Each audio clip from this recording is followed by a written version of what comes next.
जय श्री कृष्णा। आप सभी को कार्तिक मास के 16वें दिन की ढेरों शुभकामनाएं। प्रिय दर्शकों, आज कार्तिक के महीने का 16वां दिन है। एक पक्ष समाप्त हो गया है, कृष्ण पक्ष समाप्त हो गया है। 21 को सूर्य के मुख से अमावस्या थी और अब शुक्ल पक्ष की शुरुआत हो गई है। शुक्ल पक्ष की प्रतिपदा आज है, इसीलिए आज गोवर्धन पूजन किया जाएगा। आज अन्नकूट का प्रसाद बनाया जाएगा। आज की जो प्रतिपदा है इसे बलि प्रतिपदा भी कहते हैं। बलि प्रतिपदा के विषय में संक्षेप में मैं आपसे वर्णन करूंगा, क्योंकि ये तिथि सामान्य तिथि नहीं है। ये तिथि सामान्य तिथि नहीं है, तो मैं आपको आज का महात्म्य सुनाऊंगा, साथ ही इस तिथि के विषय में विशेष जानकारी दूंगा। वो मेरा कर्तव्य भी बनता है कि अगर कुछ विशेष किसी तिथि के साथ जुड़ा है तो कथा के साथ साथ मैं आपको श्रवण कराता चलूं, जिससे कि आप उसका उत्तम फल प्राप्त कर सकें। आप कार्तिक मास महात्म्य में आज 17वां अध्याय सुनेंगे और 17वें अध्याय में वर्णन आएगा विष्णुदास और चोल राजा की कथा का। बड़ा ही उत्तम प्रसंग है ये। इसको आप सुनेंगे तो आपको बड़ा आनंद भी आएगा और बहुत सारी चीज़ें आपको प्रभु की कृपा से सीखने को मिलेंगी। कहते हैं कि इस कथा का श्रवण करने मात्र से, इस अध्याय का श्रवण करने मात्र से ही मनुष्य के पापों का नाश होता है। और कार्तिक मास महात्म्य में श्रवण करने की महिमा तो बहुत अद्भुत है ही, जो हम पहले भी बता चुके हैं। कार्तिक स्नान, कार्तिक व्रत, ये तो मनुष्य को अपने 7 जन्मों से भी तार देता है। अभी तक कार्तिक महात्म्य में आपने सुना, प्रथम अध्याय में वर्णन आया कि कैसे आपको कार्तिक स्नान करना चाहिए, स्नान की विधि क्या है, कहाँ स्नान करने का कितना फल है, और वह वाक्य किसके द्वारा कहा गया। वह वाक्य वर्णन किया गया ब्रह्मदेव के द्वारा, ब्रह्म वाक्य। आप ये जो पुराण सुन रहे हैं आप हमारे यहाँ पे, जो हम आपको कार्तिक मास महात्म्य सुना रहे हैं, ये ब्रह्म वाक्य हैं। ये पुराण में ब्रह्मदेव के द्वारा ही लिखित और कहे गए हैं। ब्रह्मदेव जी ने नारद जी को कहा, नारद जी पृथु नाम राजा को कहते हैं, और पृथु नाम राजा से सूत जी को ज्ञात हुआ, और सूत जी अब इसे नैमिषारण्य के ऋषि जब उनसे पूछते हैं तो उसके विषय में बताते हैं। तो यहाँ आप बार बार कभी ब्रह्मदेव का नाम सुनेंगे, कभी नारद जी का, कभी पृथु नामो राजा और कभी सूत जी।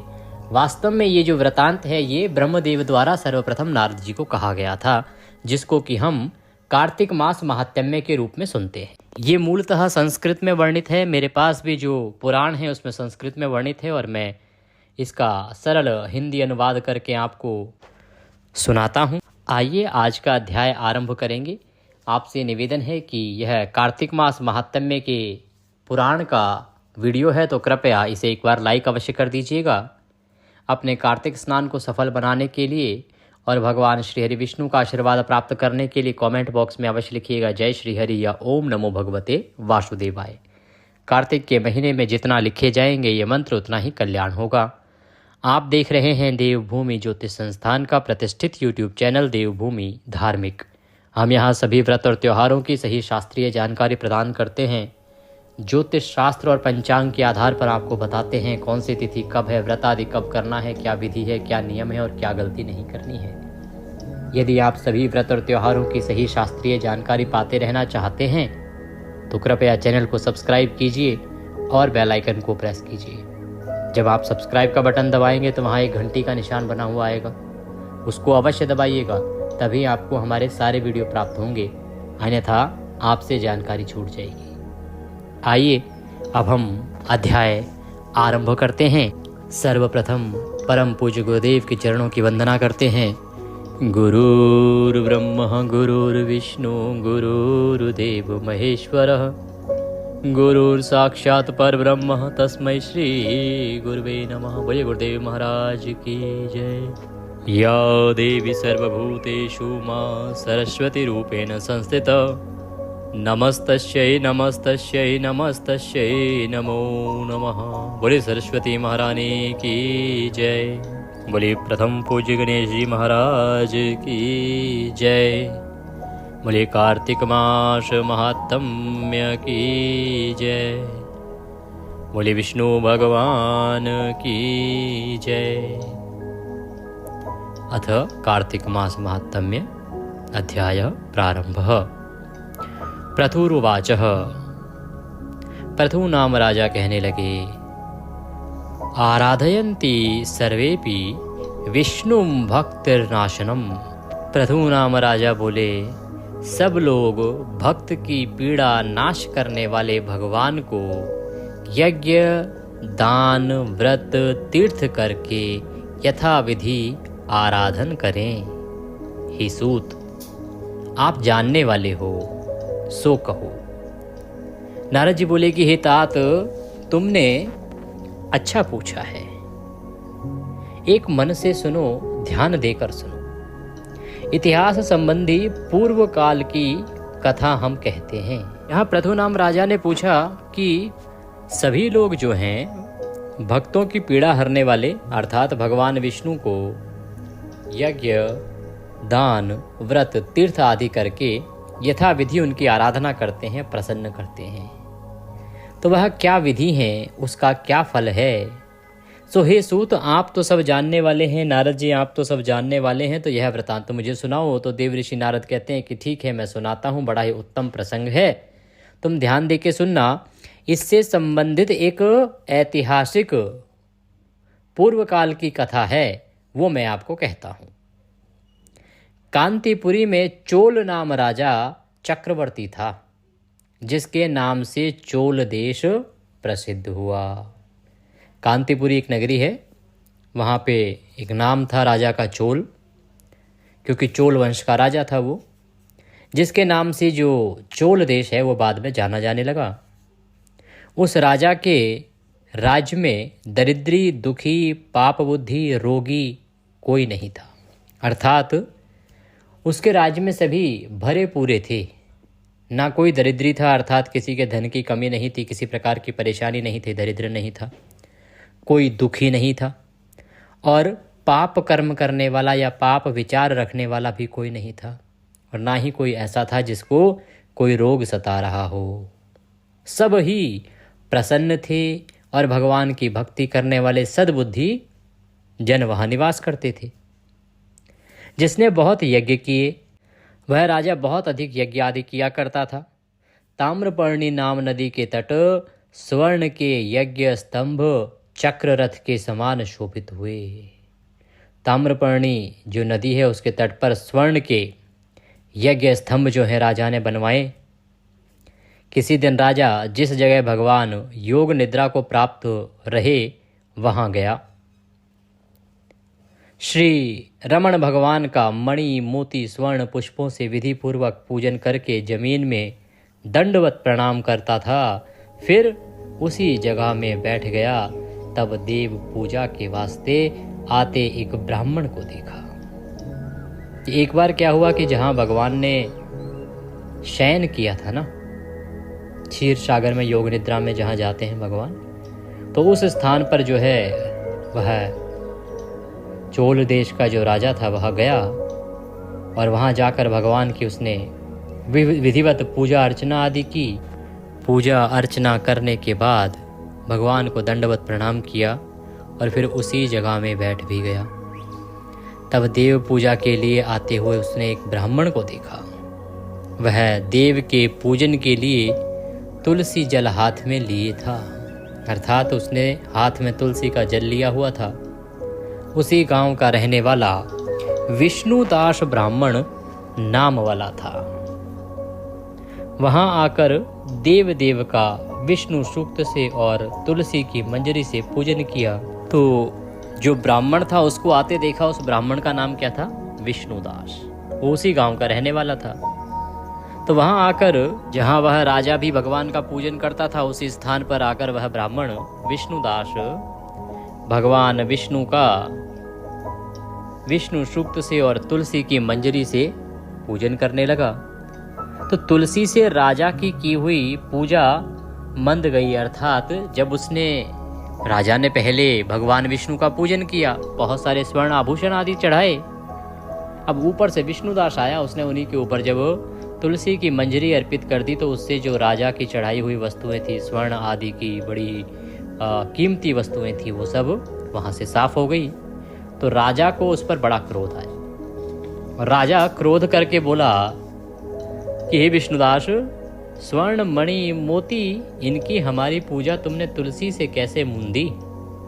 अर्थात हमने भगवान की पूजा की, उसमें सोना चढ़ाया, मणि चढ़ाई, मोती चढ़ाई, और तुम लाए वहां से ये तुलसी, और तुलसी से उसको मूंद दिया, अर्थात उसको ढक दिया। अरे विष्णु जी की भक्ति नहीं जानते हो क्या? हमारे मन में तुम तुच्छ हो, जो तुम शोभा युक्त पूजा आच्छादित करते हो। ऐसे उसके वचन सुनो। क्रुद्ध ब्राह्मण राजा को कुछ गुरुत्व भाव न मान बोलने लगा। तो राजा ने जब बोला, भाई मैंने ये सब कुछ अर्पित किया, तुम्हें भगवान विष्णु की भक्ति नहीं आती है क्या?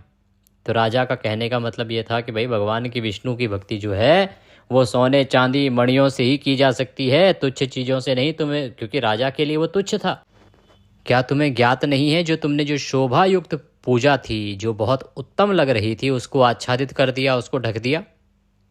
जब विष्णु दास ने ये प्रश्न सुने तो उसे बड़ा क्रोध हुआ और वह बोला, विष्णुदास बोला कि हे राजन, विष्णु जी की भक्ति नहीं जानते हो, राज्य लक्ष्मी करके अभिमान युक्त हो। अरे पूर्व काल में तुमने कुछ व्रत किया है सो कहो। तो विष्णुदास को यहाँ पर क्रोध आ गया राजा के ऐसे बोलने पर। वो कह रहा कि राजन, क्या आप विष्णु जी की भक्ति जानते हो? मेरी बात कर रहे हो आप, क्या आपको ज्ञात है?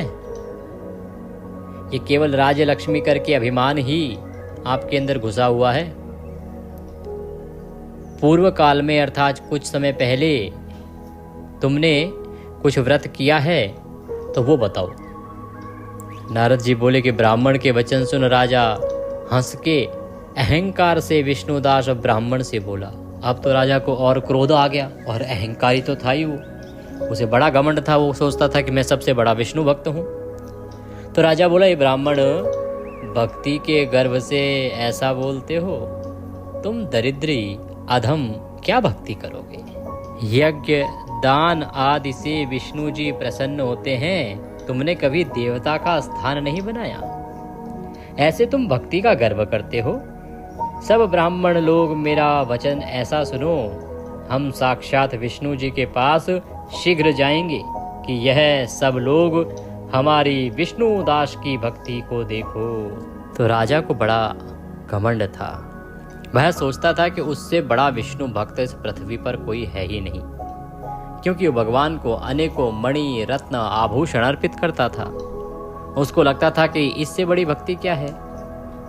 कोई कुछ अर्पित करता है, कोई कुछ अर्पित करता है, धन तो कोई खर्च ही नहीं करता, मुझसे बड़ा कौन होगा भगवान विष्णु का भक्त। तो वो अपने आप को सबसे बड़ा विष्णु भक्त समझता था, और उसे लगता था कि वह साक्षात विष्णु के दर्शन करेगा। अब जब उसने विष्णुदास को देखा, जो केवल तुलसी पत्र से भगवान नारायण का पूजन कर रहा है, उसे बड़ा क्रोध भी आया, उसे घमंड भी था। तो उसने कहा कि भाई देखो, मैं तो कितना बड़ा भक्त हूं, तुम सब जानते हो। इस जरा विष्णुदास की भक्ति भी तो देखो, ये क्या भक्ति कर रहा है। और ऐसे बोल के राजा अपने घर को चला गया। मुदगल को आचार्य बनाकर विष्णु जी का यज्ञ प्रारंभ किया। बहुत ऋषियों से, बहुत अनयुक्त, बहुत दक्षिणायुक्त, जैसे गया जी, ब्रह्मा जी ने किया। विष्णुदास भी उसी देवालय में रहने लगा, और व्रत करने वाला विष्णु जी के प्रसन्न करने के वास्ते, अर्थात भगवान विष्णु को प्रसन्न करने के लिए 5 नेम धारण करता था। माघ कार्तिक को व्रत तुलसी वन का पालन करता था। 12 अक्षर के मंत्र, कौन सा होता है 12 अक्षर का मंत्र, मैंने पहले भी बताया इस कथा में। ओम नमो भगवते वासुदेवाय। तो 12 अक्षरों के मंत्र का जप किया करता था। सो ये गीत वाद्य आदि मंगल करके रोज विष्णु जी की पूजा और 5 व्रत करने लगा। तो भाई देखो क्या किया राजा ने, कि अब देखते हैं किसको भगवान के दर्शन होते हैं। तुम लोग इसकी विष्णुदास की भक्ति भी देखो और मैं भी देखता हूँ। तो राजा ने अपने वहाँ जाके बड़े बड़े जो आचार्य थे उनको बुलाया, जो अधिक दक्षिणा लेने वाले थे। खूब धन खर्च किया और यज्ञ आरंभ कर दिया, भगवान की आराधना आरंभ कर दी। वहीं विष्णुदास ने निर्णय किया कि ये जो मंदिर है जहाँ वो प्रतिदिन आता है वो वहीं आएगा, वहीं भगवान की भक्ति करेगा। वह भी अब वहीं भगवान की भक्ति करने लगा। सरदृष्टि विष्णुदास नाम ब्राह्मण चलने में, भोजन करने में, सोने में हमेशा विष्णु जी को स्मरण करता था। जब भी वो चलता था तो भगवान विष्णु का स्मरण, जब भोजन करता खाने लगता तो भगवान विष्णु का स्मरण, जब वो सोने लगता तो भगवान विष्णु, हमेशा वह विष्णु जी का स्मरण किया करता था। सब जगह में स्थित विष्णु जी को देखता था। हे राजन, किसी दिन विष्णुदास नित्य विधि करके रसोई करते थे, तब कोई पाक ले गया, अर्थात देखने में नहीं आया।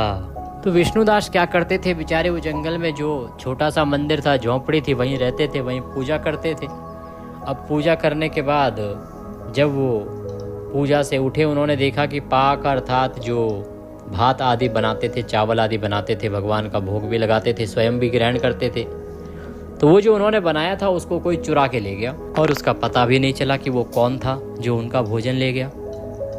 उसे उन्होंने देखा भी नहीं था। उसने दोबारा पाक नहीं बनाया, अर्थात भोजन नहीं बनाया। पहली बार जो बनाया था उसको कोई ले गया चुरा के, और दूसरी बार उन्होंने बनाया नहीं, क्योंकि सायंकाल के पूजन का व्रत जो है वो भंग ना हो जाए, इस कारण से उसने नहीं बनाया। अब दोबारा वो अगर बनाने लगता, खाने लगता, तो जो सायंकाल के पूजन का व्रत है वो सायंकाल पूजन व्रत भंग हो जाता।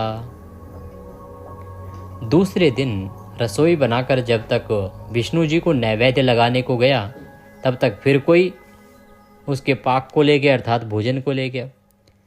अब उसी प्रकार से दूसरे दिन विष्णुदास जो है उठते हैं, पूजन आदि करते हैं, भगवान को भोग लगाते हैं, और भगवान को जैसे ही वो भोग लगाने को गए, उतने में ही पीछे से उनका भोजन गायब। जो भी बनाया था वह फिर कोई उठा के ले गया। तो इस प्रकार से 7 दिन कोई ना कोई उनका पाक अर्थात भोजन ले जाता था। 7 दिन तक ये सिलसिला चलता रहा। वो प्रतिदिन भगवान की पूजा में लग जाते, जब तक आंख खुलती तब तक कोई उनका भोजन लेके फुर। तब विष्णुदास विस्मित हो गए और विस्मित होकर विचार करने लगे, बड़े आश्चर्य की बात है, रोज आकर कौन हमारा पाक हरता है, अर्थात हमारा भोजन लेता है। इस स्थान से क्षेत्र संन्यास लिया है, हमें त्यागने योग्य नहीं है। फिर पाक बनाकर जो भोजन करते हैं तो सायंकाल की क्रिया का लोप कैसे किया जाए? पाक बनाकर कैसे भोजन किया जाए? बिना विष्णु जी को नैवेद्य दिए वैष्णव लोग भोजन नहीं करते। उपवास किए हम कैसे रहेंगे? आज पाक का अच्छी तरह रक्षण करेंगे। ऐसा विचार पालकर बनाकर उसी जगह में छिपकर बैठ गया। तब पाक लेते एक चांडाल को देखा। दुर्बल, दीनमुख, हाड़ चर्म मात्र देह में उसे देख ब्राह्मण कृपा करके मन में दुखित हुआ। तो अब क्या हुआ कि जो विष्णुदास है वो विचार करने लगा कि भाई कौन है जो मेरा बार बार ये भोजन चुरा लेता है, किसके कारण ये चुराया जा रहा है। मैं भगवान को भोग लगाता हूँ और जैसे ही मैं भोग लगाने जाता हूँ यहाँ से कोई मेरा खाना चुरा ले जाता है। तो भगवान को भोग लगाने जाना तो आवश्यक है, तो ये मेरे साथ हो क्यों रहा है? कौन है जो ऐसा कर रहा है? साथ ही इतने दिन हो गए, 7 दिन से कोई न कोई भोजन को ले जा रहा है। तो सोच रहे कि अब कब तक ऐसे चलेगा, मुझे कुछ तो विचार करना पड़ेगा जिससे कि इस पर लगाम लगे, और आज तो हम उसको पकड़ के रहेंगे जो हमारे भोजन को लेके जाता है। आज तो उसको पकड़ के रहेंगे, बस आ जाए एक बार। इस प्रकार से विचार करके वह विष्णुदास उसी स्थान पर छिपकर बैठ गया। तब पाक लेते हुए एक चांडाल को देखा। जैसे वो छुप के बैठा, वो देखता है कि एक चांडाल आता है, वो वहां से पाक ले लेता है और डर से भाग जाता है, तथा डर से भागा चांडाल मूर्छित होकर पड़ जाता है। तो जब वह विष्णुदास वहाँ छुप के बैठ गया, उसने देखा कि एक चांडाल आता है, वो अत्यंत ही दुबला पतला है, उसके शरीर में कुछ है ही नहीं, मान लो वो जर्जर हो चुका है। चर्म मात्र उसके शेष रह गई है, अर्थात बस खाल रह गई है। देह में उसे देखकर ब्राह्मण कृपा करके मन में दुखित हुआ। अब जैसे ही उसको देखा तो ब्राह्मण ने कृपा की, परंतु वो मन में दुखित भी हुआ। अन्न को लेता देख विष्णुदास बोले, खड़े हो, सूखा अन्न क्यों खाते हो, घी लो। ऐसे बोलते आते ब्राह्मण को देख डर से भागा चांडाल मूर्छित होकर पड़ गया। सो ब्राह्मण मूर्छित चंडाल को देख जल्दी दौड़ के कृपा करके पंखा करने लगा। इसके ऊपर उठकर खड़ा हुआ, नारायण रूप देखा, शंख चक्र गदा को धारण किए, पीतांबर धारण किए, 4 भुजा भृगु लता युक्त मृकुट सहित अलसी के फूल के समान श्याम कौस्तुभमणि छाती में शोभायमान रहती थी। भगवान को देख सतयुग में युक्त ब्राह्मण स्तुति नमस्कार करने को न समर्थ हुआ। इसके ऊपर इंद्र आदि देवता उसी स्थान आए, अप्सरा नाच गान करने लगे। सो स्थान विमानों से, ऋषि गणों से गीत बाजा के शब्द करके युक्त हुआ। तब विष्णु जी सतोगुणी विष्णुदास को आलिंगन करके अपनी सारूप्य मुक्ति देके विष्णु लोक को ले गए। विमान में सवार विष्णु सहित जाते विष्णुदास को यज्ञ में बैठे चोल नाम राजा ने देख लिया। अब क्या हुआ कि वह भगवान का भक्त था, भक्ति करता था। भक्ति कैसे करता था आप समझ ही रहे हैं। बस तुलसी की मंजरी लाना, भगवान को अर्पित करना, ना नए वस्त्र उसके पास, ना आभूषण उसके पास। तो भगवान की वह नित्य नेम से इस प्रकार से पूजा करता हुआ मृत्यु को प्राप्त हो गया। और जब वो भगवान विष्णु के विमान में बैठकर विष्णु लोक को जा रहा था कि तभी चोल नाम का जो राजा है उसकी दृष्टि उस पर पड़ी। उसने देखा कि ये तो विष्णुदास की आत्मा है, ये विष्णुदास कहाँ जा रहा है प्रभु के गणों के साथ। तो इस प्रकार से वह जो राजा है वह विचार करने लगा। उसने अपने गुरु मुद्गल को बुलाया तुरंत और बुलाकर कहा कि जिसकी अदावत से यह हमने दान किया सो विमान में सवार विष्णु जी का रूप धारण किए वैकुंठ को जाता है। यज्ञ में बैठे बिना मैंने अग्नि में हवन किया, ब्राह्मण की दक्षिणा दी, अभी भी विष्णु जी मेरे ऊपर प्रसन्न नहीं हुए। और भगवान ने उस ब्राह्मण को भक्ति से साक्षात मोक्ष दिया। इससे दान यज्ञ से भगवान नहीं प्रसन्न होते, भक्ति से प्रसन्न होते हैं। यही कारण है। नारद जी बोले कि ऐसा बोल के बहन के लड़के को राज गद्दी दी, बालपन से यज्ञ में रहा, इससे लड़का नहीं हुआ। इस कारण उस देश में आज भी बहन के लड़के भाग पाते हैं। फिर राजा यज्ञ के कुंड के पास गया और जोर से 3 बेर बोला, मन वाणी देह कर्म करके विष्णु जी महाराज मुझे स्थिर भक्ति दो। कि हे भगवान मुझे स्थिर भक्ति दीजिए, मेरा मन स्थिर रहे, मेरी वाणी स्थिर रहे, इधर उधर भटके नहीं, यह वरदान मैं आपसे चाहता हूँ। ऐसा भगवान विष्णु भगवान नारायण से निवेदन कर रहा है। बोले विष्णु भगवान की जय। इसी के साथ आज का यह उत्तम अध्याय यहाँ पूर्ण होता है। कल इससे आगे का वृतांत हम सुनेंगे। कल से आगे का वृतांत कल की कथा में आएगा। बड़ा ही उत्तम प्रसंग चल रहा है, बड़ा शिक्षाप्रद होगा।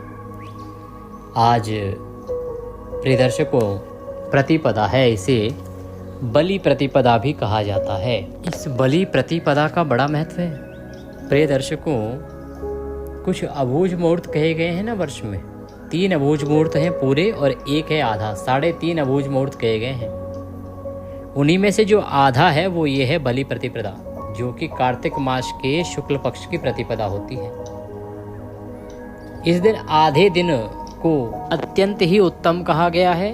एक बात, इस दिन में सुबह से और दोपहर तक जो भी कर्म आप करेंगे वो अक्षय पुण्य देने वाले होंगे, वो आपको सदा के लिए रहने वाले पुण्य देने वाले होंगे। इससे अनंत पुण्य की प्राप्ति होगी। और इसमें भी विशेष बात ये कि जो स्नान होगा ना प्रतिपदा का, वो बड़ा ही महत्वपूर्ण होगा। बलि प्रतिपदा के दिन तैलभ्यांग स्नान मनुष्य को करना चाहिए, जिसकी जानकारी मैंने आपको पहले भी दी थी। तैलभ्यांग स्नान क्या होता है ये मैंने विस्तार से समझाया है। इस दिन जो आप स्नान करेंगे उसमें स्नान से पूर्व बाकी सभी क्रियाओं से निवृत्त होकर स्नान करने से पहले तिल का तेल पूरे शरीर पर आपको लगाना है और उसके बाद जल से स्नान करना है। यह स्नान करने वाला जो मनुष्य है वह अक्षय फल पाता है। और जब आप इस प्रकार से स्नान करेंगे तो आपका पूरा वर्ष अत्यंत ही उत्तम व्यतीत होगा, अत्यंत ही पुण्यदायी और साथ में सुखमय व्यतीत होगा। किसी प्रकार का कष्ट आपके इस वर्ष में नहीं आएगा। और यदि आप इस प्रकार से स्नान नहीं करते हैं तो आपका जीवन का जो ये वर्ष है, ये जो साल है जो शुरू होगा, ये अत्यंत कष्टकारी रहता है। ऐसा मैं नहीं कह रहा, ऐसा ब्रह्मदेव कहते हैं। मेरा केवल उद्देश्य ये था कि आपको ये जानकारी प्रदान करूं। मैं इसके विषय में अलग से एक वीडियो तो नहीं बना पाया, क्योंकि दीपावली के समय इतना अधिक समय था नहीं कि मैं आपके लिए वीडियो बना पाता। पर ये बड़ा उत्तम दिन है। अगर इस दिन संभव हो सके तो आप अवश्य ही तैलभ्यांग स्नान कीजिए और जितने भी पुण्य कर्म कर सकें, जाप कीजिए, जप कीजिए, तप कीजिए, भगवान की भक्ति कीजिए, आराधना कीजिए। जितना आप इस दिन कर लेंगे ना, उतना पुण्य आपको किसी और दिन नहीं मिलेगा, तो अवश्य ही कीजिएगा। जितना दान पुण्य करेंगे उतना कल्याण होगा। प्रतिपदा को, प्रतिपदा किस दिन है? सूर्य के मुख से 22 तारीख को। बोले विष्णु भगवान की जय। इसी के साथ आज का यह अध्याय यहाँ पूर्ण होता है। कल हम सुनेंगे इससे आगे का वृतांत, इससे आगे की कथा। जय श्री कृष्ण।